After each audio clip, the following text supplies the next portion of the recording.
What's going on, everybody? Welcome back to another lesson. My name is Tarantino from the band Etherius, and today I'm going to be showing you some super sick tapping arpeggios. I'm going to show you a really cool pattern that is simple to play, but it's going to create some really cool sounding, futuristic sounding shred licks. We're going to discuss major 7 arpeggios, minor 7 arpeggios, and dominant 7 arpeggios.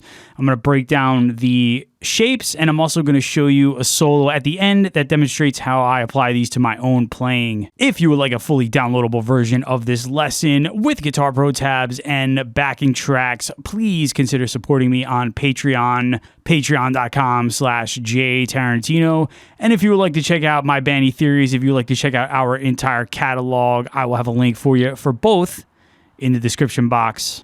So in this lesson, I'm going to show you the 3 common shapes that I use when playing these type of tapped arpeggios, kind of inspired by guys like Romeo, Angelo, Batio. And we're going to take a major 7, minor 7, dominant 7, and I'm going to show you the construction of each chord, the theory, and then I'm going to show you the patterns individually.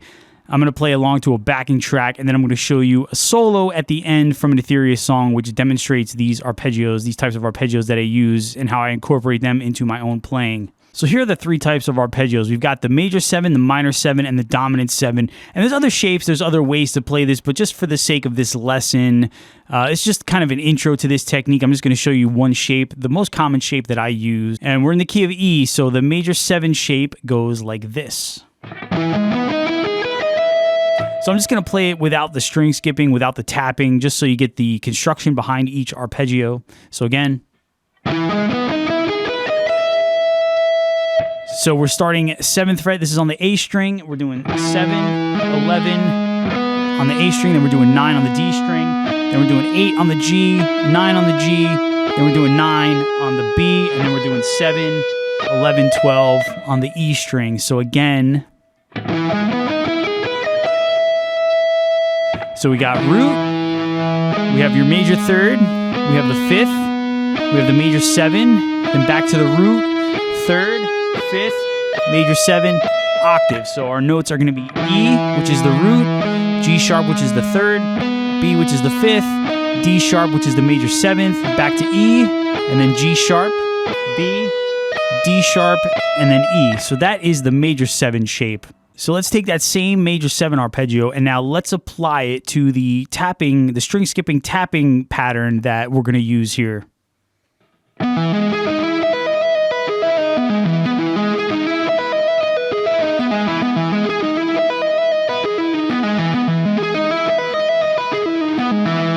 So what we're going to do is we're starting with a tap on the 14th fret A string. So we're tapping 14, pulling off to 7, hammering on to 11.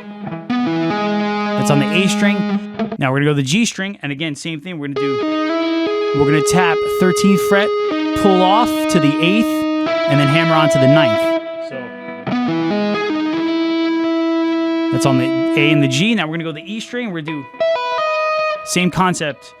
We're going to tap first, tap the 12th fret, pull off to the 7th fret, pull off to the 7th fret, and then hammer on to the 11th fret. And then we're just going to reverse it.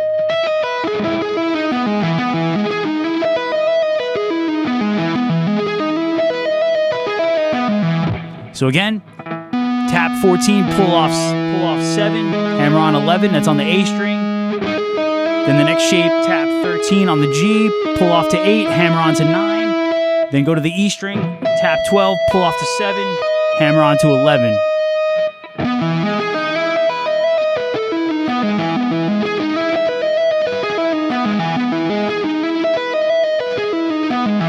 And what makes this shape a little bit easier is that we're starting each string with the tapped note first, and then we're just hammering on.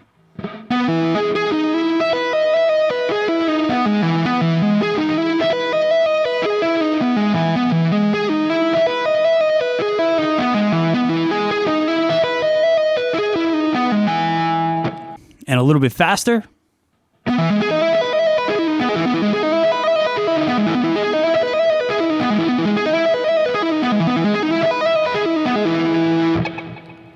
Now the next shape we're going to do is the dominant 7. And the dominant 7 is going to be exactly the same as the major 7. We're just changing one note. So For the major 7, we did. For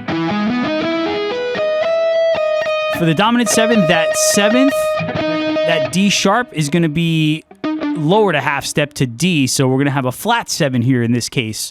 So we're going to do...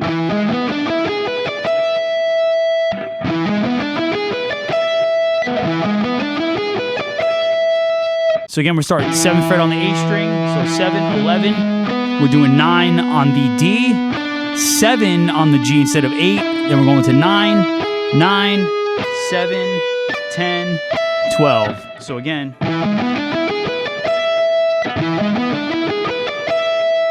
So we got root, which is E. We have the 3rd, G sharp. The 5th is B. Then we have D, which is our flat 7. Back to E, G sharp, B, D, E. So again.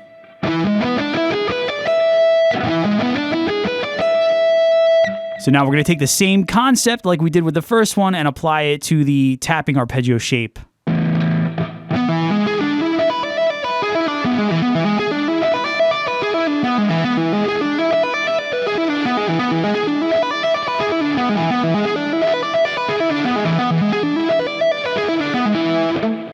So again, we're starting 14th fret A string, pull off to the 7, hammer on to 11.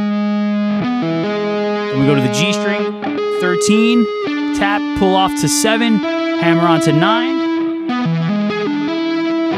Then again, same thing. On the E string, tap 12, pull off 7, hammer on to 10. So again, that shape.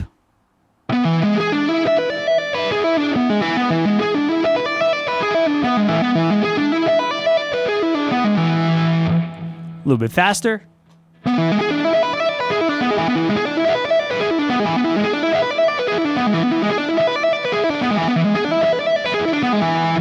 And here those two shapes played together.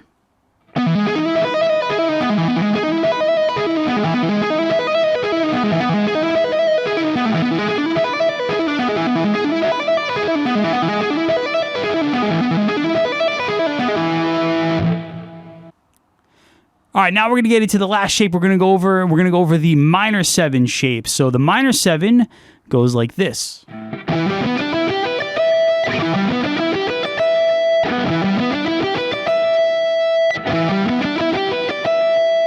So we have 7th fret on the A string, 10th fret A string. We have 9th fret D, 7th fret G, 9th fret. Then B string, 8th fret, 7, 10, 12. So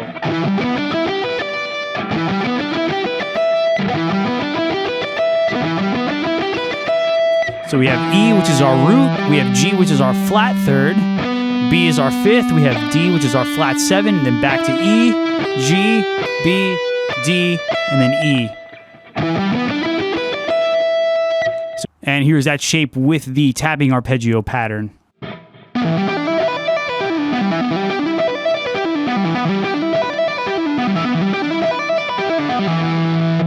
So again, tapping 14th fret, pulling off to 7, hammering on to 10, that's on the A string. Then we're going to do hammer on, tap 12 on the G string, pull off to 7, hammer on to 9. Then we go to the E string, tap 12, pull off 7, hammer on 10. So again.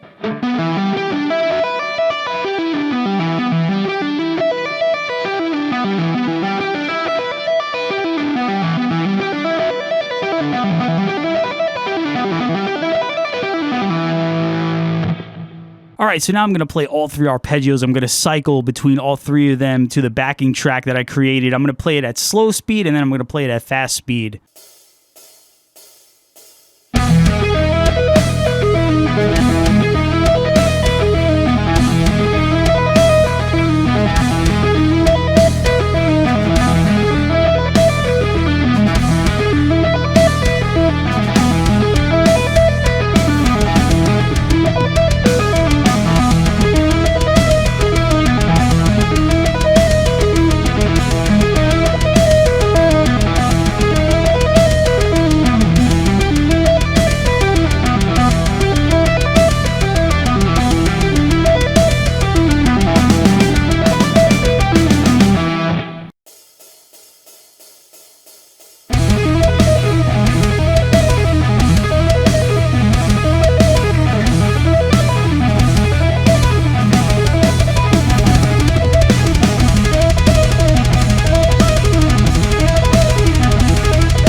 right, now here is a solo from the Etherius song Adlivun from our Hymns of the Crimson Raven album, and this solo features the tapping arpeggio shapes that I've taught you in this lesson. I'm going to show you the solo as an example of how I incorporate them into my own playing.